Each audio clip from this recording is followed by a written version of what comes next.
الحمد للہ وکفا وسلام علی عبادہ الذین اصطفی اما بعد فاعوذ باللہ من الشیطان الرجیم بسم اللہ الرحمن الرحیم۔ حضرات محترم، آپ حضرات درس سے حدیث سماعت کر رہے ہیں اور ریاض الصالحین سے آج ہماری حدیث نمبر جو ہے وہ 1627 ہے۔ جو روایت آپ کے سامنے بیان کرنے لگا ہوں یہ بخاری شریف کی حدیث مبارکہ ہے۔ حضرت ابو ہریرہ رضی اللہ تعالیٰ عنہ سے روایت ہے، نبی پاک صلی اللہ علیہ وسلم نے ارشاد فرمایا، ابن آدم کے لیے زنا میں سے اس کا مخصوص حصہ لکھ دیا گیا ہے جس کا وہ لازمی طور پر ارتکاب کرے گا۔ دونوں آنکھوں کا زنا، دونوں کانوں کا اور زبان کا کلام کرنا اور ہاتھ کا تھامنا، اور ٹانگوں کا زنا چلنا ہے، اور دل کا زنا جو ہے آرزو اور خواہش ہے۔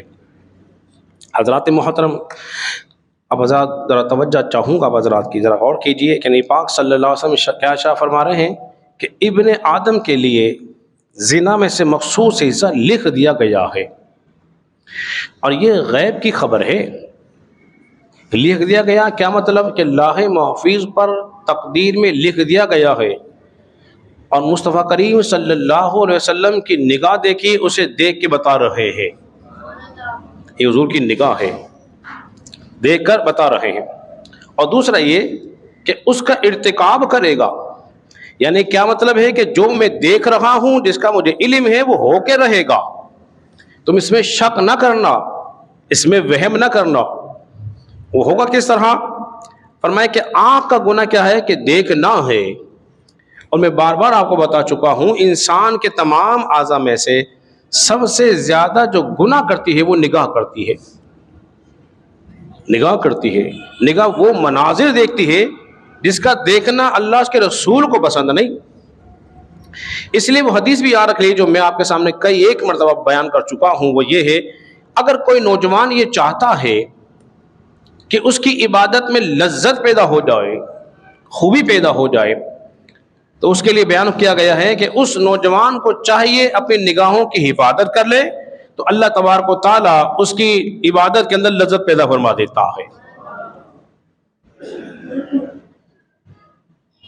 حضرات محترم، آنکھوں کا دیکھنا، کانوں کو سننا، لیکن کان وہ سنتے ہیں جس کا سننا اللہ کے رسول کو پسند نہیں۔ بیہودہ باتیں، فحش کلام، غیبت اور دیگر خرافات یا گانے باجے، تو اللہ کو یہ پسند نہیں۔ تو کیا ہی اچھا ہو جو پسند اللہ کو ہو وہ سننا شروع کر دے، تو زندگی میں نکھار نہ آ جائے۔ تو اللہ کو کیا پسند ہے وہ حدیث میں آپ کے سامنے بیان کر چکا ہوں۔ جانتے ہو کیا ہے؟ اللہ تبارک و تعالیٰ کو سب سے زیادہ جو آواز پسند ہے، جانتے ہو کیا ہے؟ وہ قرآن کی تلاوت کی آواز ہے۔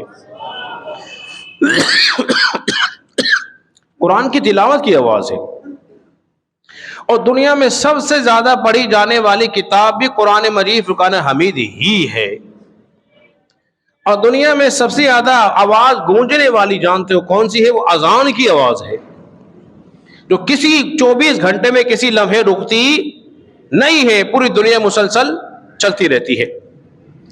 اس کے بعد بتایا گیا ہاتھ کا چھونا۔ دیکھیے ایک بات کو ذہن میں رکھیے، عیاشی جو ہے اس کی کچھ قسمیں ہوتی ہیں۔ ایک ہے مال کی عیاشی،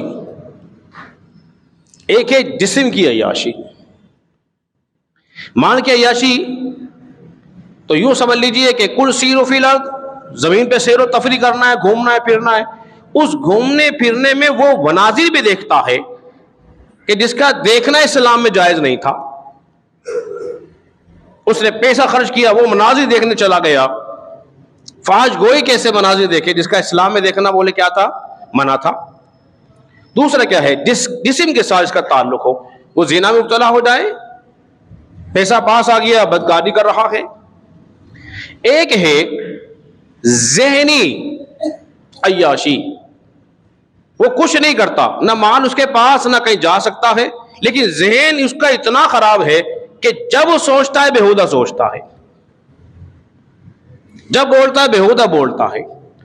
تو یہ زیادہ نقصان دہ ہوتی ہے. اگر کامیاب ہونا چاہتے ہو، عبادات میں لذت پیدا ہو، زبان میں تاثیر پیدا ہو جائے، تو کیا کریں گے؟ 2 کام کر لو. ایک زبان کی پاکی، دوسری جسم کی پاکی کا خیال رکھ لو. جب زبان کی پاکی ہوگی، ہوگا کیا؟ دعا یہاں کرو گے عرش کو پہنچ جائے گی، عرش کو پہنچے گی، قبول ہو جائے گی.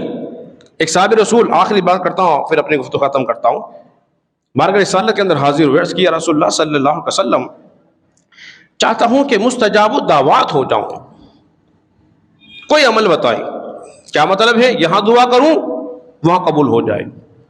نبی پاک صلی اللہ علیہ وسلم بڑا سادہ اور سمپل اس کو جواب ارشاد فرمایا، حکمت سے بھرا ہوا. فرمایا تم چاہتے ہو مستجاب الدعوات ہو جاؤ؟ فرمایا رزق حلال کھایا کرو. کیا فرمایا؟ رزق حلال کھایا کرو. رزق حلال کی ایسی برکت ہے کہ اللہ تبارک و تعالیٰ تمہاری دعا کو فوراً قبول فرما لے گا.